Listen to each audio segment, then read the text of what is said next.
E no vídeo de hoje a gente vai estar falando um pouco sobre o Carlos Ancelotti e a próxima geração da seleção brasileira, as mudanças que ele deve fazer e, óbvio, as mudanças que ele realmente precisa estar fazendo no estilo de jogo. Correto?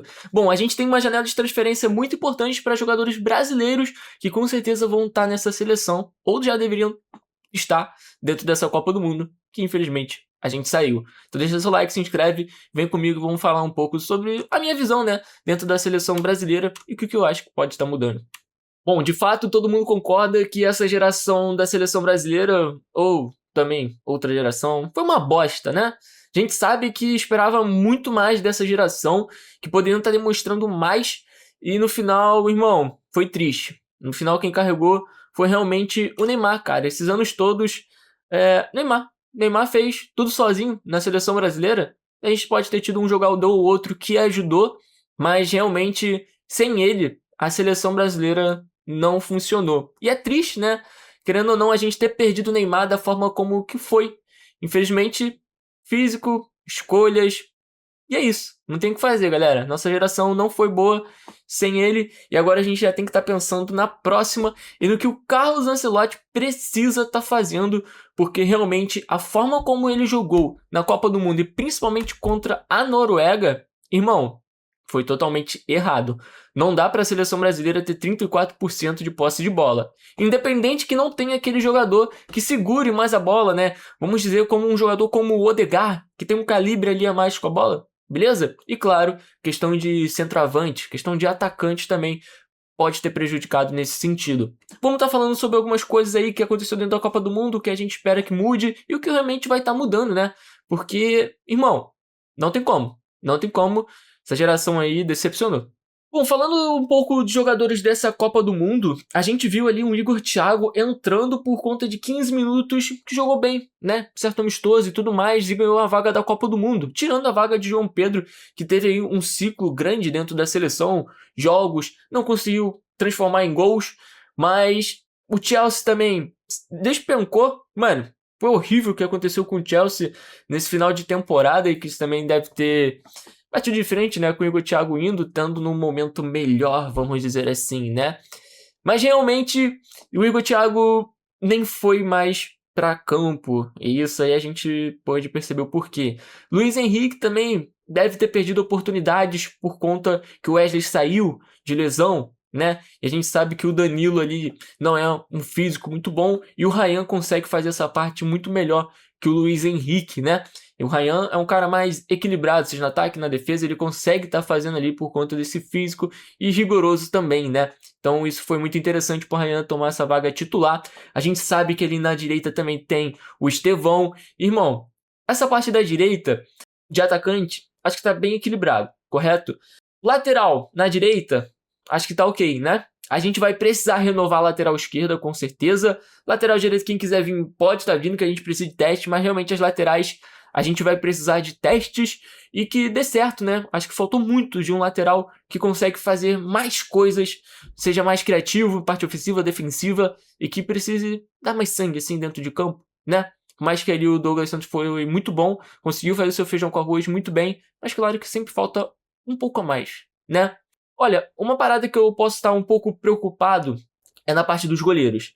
A gente sabe que alguns ali tiveram suas chances e que falharam, mas também isso pode acontecer por conta de nervosismo e tudo mais dentro da seleção brasileira. Sabemos como está a seleção, como foi a fase de testes da seleção, tantos jogadores, tantas dúvidas e, pô, às vezes um time totalmente alternativo, né, para testar, sendo que isso passa longe de um bom ciclo, né, que os jogadores precisam criar sinergia e tudo mais.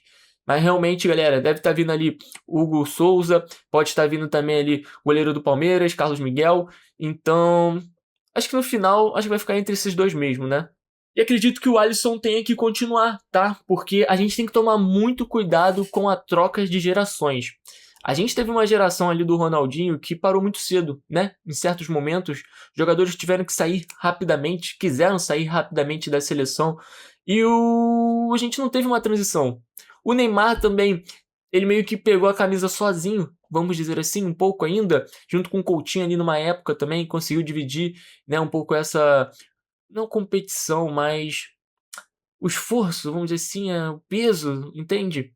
Então, realmente, a gente precisa ter um pouco de calma dentro dessa troca. O Alisson é o único que precisa continuar para passar a experiência, né, e dar aquela segurança, dica, essas coisas, sabe, que acontecem no mundo do futebol, que é muito importante também para goleiros mais novos, né, entre aspas, assim, que é realmente importante para essa passagem de bastão seja feita corretamente. Mas claro que o jogador precisa dar muito de si para conquistar aquilo. Perfeito? Cara, na parte da zaga, é bem possível que o Gabriel Magalhães ainda esteja por lá, né? Dentro da nossa Copa do Mundo, um grande zagueiro, tá com 28 anos de idade ainda. Vai ter a idade do Marquinhos praticamente, né? Pegar ali um pouco as datas, eu não sei corretamente. Mas enfim, com certeza ele vai continuar dentro da seleção brasileira. Marquinhos deve continuar também, mas devem estar vindo novos zagueiros, né? Pra gente estar conseguindo fazer essa passagem de bastão, caso um resolva se aposentar, ou até mesmo aconteça alguma lesão, né? Mas o Marquinhos ali, com certeza, ele deve continuar em certo momento e depois ele deve sair quando novos conseguirem sustentar, né? E tiverem mais experiência. Porque a gente fala muito sobre o Murilo do Nottingham Forest, galera. Assim, obviamente, eu não tenho todos os nomes na minha cabeça, perfeito? Pô, não dá. Não sou muito bom de memória, tem que estar anotando, mas realmente essa peneira aí precisa ser feita, correto? E muita gente já fez aqui algumas, a gente precisa estar vendo em prática, né? Eu falo muito sobre o Murilo. Irmão, o Murilo, ele é um cara bizarro fisicamente, tá? Ele vai ser vendido em algum momento para um time maior, com mais nome, com mais mídia do que o Nottingham Forest, perfeito? Ele é um cara que, irmão, no mano a mano, assim, de corpo, de físico, ele é diferenciado. A força que ele tem é loucura. Quando a gente viu o Nottingham Forest em seu melhor momento, cara, o Murilo tava ali brilhando, perfeito? E depois, cara, teve tantas mudanças no Nottingham Forest. Ou, muito fogo no Nottingham Forest. Ou, foi uma loucura tudo que tá acontecendo com o Nottingham Forest, tá ligado? Não consigo nem expressar em palavras o que foi de mudança de técnico backstage. Foi bizarro, foi muito bizarro tudo que aconteceu com o Nottingham Forest. Mas realmente, cara, é um goleiro que precisa estar ali sendo visto. Perfeito? Claro que deve ter outros ali também que vão estar fazendo parte desse ciclo. Perfeito? Mas agora chegando nesse meio de campo, o Carlo Ancelotti vai precisar estar mudando. O Carlo Ancelotti precisa mudar a forma de jogar. Não tem como a seleção brasileira contra a Noruega ter ficado com 34% de posse de bola. Ele precisa estar arrumando, precisa arrumar esse estilo de jogo. Não tem como a seleção permanecer nisso. Não tem como, não é hipótese. Pô, se ele chegar, a seleção vai continuar dessa forma. Demite na hora. Demite. Dane-se o ciclo, já procura outro, porque não tem como. Galera, é inacreditável o que ele fez. É inacreditável o que ele fez com a seleção brasileira na posse de bola. É inacreditável a mudança de Neymar e Endrick juntos, porque todo mundo sabia que era óbvio que ia perder fisicamente. Era óbvio que ia perder fisicamente. Vinícius Júnior também já estava cansado. Não que tinha que retirar o Vinícius Júnior, mas ele não ia ajudar tanto na parte defensiva também, porque ele ia precisar atacar, porque é tudo em cima do Vini para ele correr, driblar todo mundo e fazer o gol. Tudo bem que o Endrick também perdeu um gol bizarro, o Guimarães perdeu pênalti. Enfim, são coisas que a gente vai remoendo aqui, mas precisamos seguir em frente. Só que realmente, Carlo Ancelotti precisa mudar sua visão. Ele foi muito mal nas substituições, ele foi muito mal depois, pós-jogo, na sua entrevista, de deixar os jogadores em campo, sozinhos. Irmão, não é isso que a gente espera do Ancelotti. Não é. Precisa mudar a comissão técnica? Precisa. Precisa mudar o estilo de jogo nesse momento? Precisa. O pessoal da CBF tem que falar isso com ele. É obrigação o Brasil ter mais posse de bola. Não dá, irmão. É feio. Horrível. Não tem como. Beleza? Acho que isso aí todo mundo concorda. Vai ter que precisar mudar, senão é demissão. Na hora. Nem pensa duas vezes. E o Brasil vai precisar ter um jogador que segure mais a bola. Precisa um jogador para equilibrar mais. Precisa um jogador de posse. Mas, cara, é muito difícil da gente estar vendo um jogador assim, né? Vai ter que peneirar. Peneirar para achar alguma coisa pra gente ter mais posse de bola, conseguir controlar mais o jogo, de levar de um lado pro outro, porque só na correria não dá. Desgaste também bate, querendo ou não. Porque aí é uma ou duas, três oportunidades que perde no contra-ataque, o jogador já perde a cabeça ali um pouco. Beleza? E, irmão, isso vai precisar ser visto. O meio de campo precisa ser visto. A gente vai ter o Ederson chegando no Manchester United com uma pressão. Ele vai precisar sustentar essa pressão. Tudo bem que ele foi para a seleção agora. Ele não deveria ter ido para a seleção nesse momento. Para mim, o André Santos deveria ter ido, ok? Porque já fez mais parte do ciclo e tudo mais. Mas aí ele foi pro Manchester United e do nada ele foi convocado. Achei uma parte bizarra. vai ter essa experiência de Premier League, onde ele vai precisar correr, vai precisar ter espírito, vai precisar ter raça, e vai ser outro estilo de jogo lá que tem dentro do Atlanta, né? Vamos ficar atento nisso. Ele vai precisar jogar. E a gente vai ver mais dele, né? Já que vai jogar no Manchester United. As câmeras estão tudo no Manchester United. O Manchester United é gigante. Gigante. E também, possivelmente, temos o Andrei Santos indo pro Manchester United. Irmão, são 2 jogadores que podem fazer parte, né? Ativamente da seleção brasileira na forma titular. Andrei Santos é um belíssimo jogador.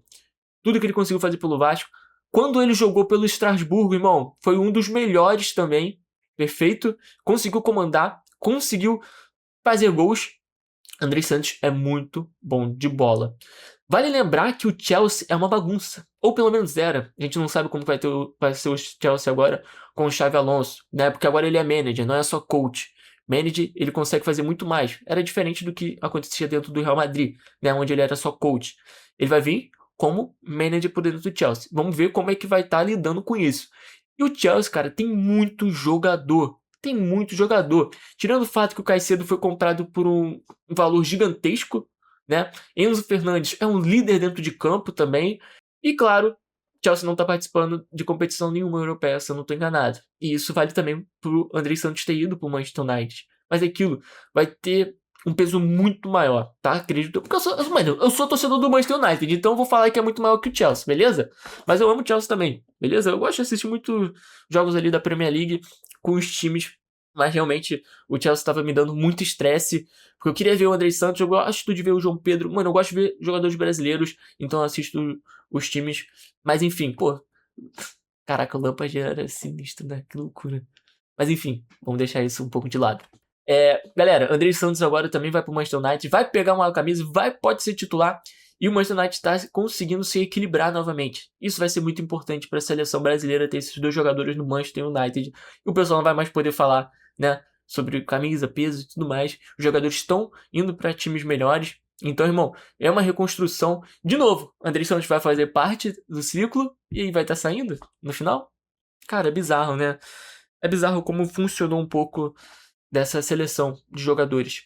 É meio bizarro. Tudo bom, tudo bem, né? Que a gente concordou. Pô, o Thiago foi, conseguiu fazer um bom jogo no Brentford. Tava fazendo um bom jogo no Brentford. Ele tem um estilo de jogo. Errou gols, né? Que não podia estar errando. E é isso. Acontece. É o futebol, irmão. Tem que fazer, tem que marcar. Atacante tem oportunidade, matador. É o que a Noruega fez com o Haaland, correto? Um nívelzinho bizarro.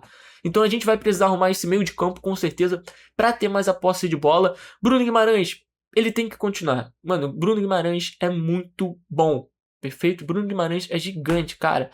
Todo o esforço que ele faz dentro de campo, a visão que ele tem, posse, toque, recomposição, ele corre muito, ele se dá dentro de campo. Não é porque ele perdeu o pênalti que a gente tem que estar tirando ele. Só erra quem bate. Perdeu, vacilo. Mas só erra quem bate. Correto? Mas pra mim ele vai continuar ali. Vai ser um dos líderes, tá? Dentro dessa seleção, se não for o capitão ali. Porque ele tem essa liderança já no Manchester United. E vamos ver como é que vai estar lidando isso aí. Perfeito? Eu acho que o ataque do Brasil, ele é complicado. Complicado no sentido que a gente tem muita opção fisicamente. Tem muito físico dentro da seleção. O futebol hoje em dia pede isso. Só que falta o matador, né? Falta o grande matador dentro dessa seleção para estar fazendo gols. É o que a gente espera de atacante, né? Principalmente dentro da seleção. Olha a Noruega, olha o Mbappé, olha o Messi. Tudo bem, pô, o centroavante, alguns são, mas enfim. A gente precisa daquele cara que a gente pode confiar que toda partida vai fazer um gol, basicamente, né? Que vai estar conseguindo chutar pelo menos a bola. Que a bola vai chegar, ele vai dar um toque e vai chutar. Porque nem isso às vezes acontece, entende? Então, realmente, a gente precisa de mais criatividade para o nosso futebol brasileiro. A gente precisa de um ser criativo para comandar isso aí. O Brasil precisa ter mais chances de estar fazendo gol. E chute fora da área também, cara. A gente precisa ver mais chute. É para animar a torcida, sabe? Isso é muito bom, cara. Quando alguém chuta ali fora da área, tudo bem. Que a chance do gol. Não, isso inflama a torcida. Se o goleiro defende, mesmo quem chutou vai inflamar a torcida. Isso é muito bom pra trazer, entende? Então, cara, a seleção brasileira vai ter muito jogador ali no ataque, acredito eu. mas precisamos daquele jogador que faça gols. Pedro pode ser testado? Pode. Precisa ser testado com grandes seleções, né? Isso vai ser muito importante para ver como que ele vai estar lidando, porque tem muito aquele bate e volta da Europa, né, por não saber lidar com algumas coisas. Então é muito bom a gente ver com seleções de grande nível, perfeito? Isso vai ser importante também para a gente ter a certeza absoluta do futebol dele nesse nível mesmo, sabe? Porque ele é aquele atacante, ele é esse atacante que chega e faz o gol. Vamos ver como que ele vai estar lidando com grandes seleções. Isso é importante. Juntamente, cara, por que eu falo isso sobre lidar contra as grandes seleções? Porque a maioria dos jogadores somem, né? Dentro da seleção brasileira. Não tem o mesmo nível. É bizarro como isso acontece. Mas enfim, a gente espera coisas boas dessa seleção e esperamos que dê tudo certo. O Ancelotti precisa estar mudando a visão dele, precisa mudar o estilo de jogo, não dá para a seleção manter essa posse de bola. Vai vir uma nova estruturação, vai vir novos jogadores. Cara, eu quero muito ver os laterais, eu quero ver a seleção com laterais que realmente conseguem fazer um equilíbrio de ataque e de defesa. Isso vai ser muito importante. E agora é uma reconstrução, onde o Ancelotti pode estar fazendo do zero e, pelo amor de Deus, já chega no Ancelotti e fala: você precisa ter mais posse de bola e criatividade. Encontre uma fórmula, por mais que não tenha tantos jogadores para isso, ok? Então encontre, é a seleção brasileira. Alguém vai ter. Alguém deve ter. Não é possível. Uma forma de jogar deve ter. Mas se o Ancelotti falar: não, vou continuar nesse estilo, para mim tem que demitir. Não tem como continuar nesse sentido. Beleza? Então é isso, galera. É,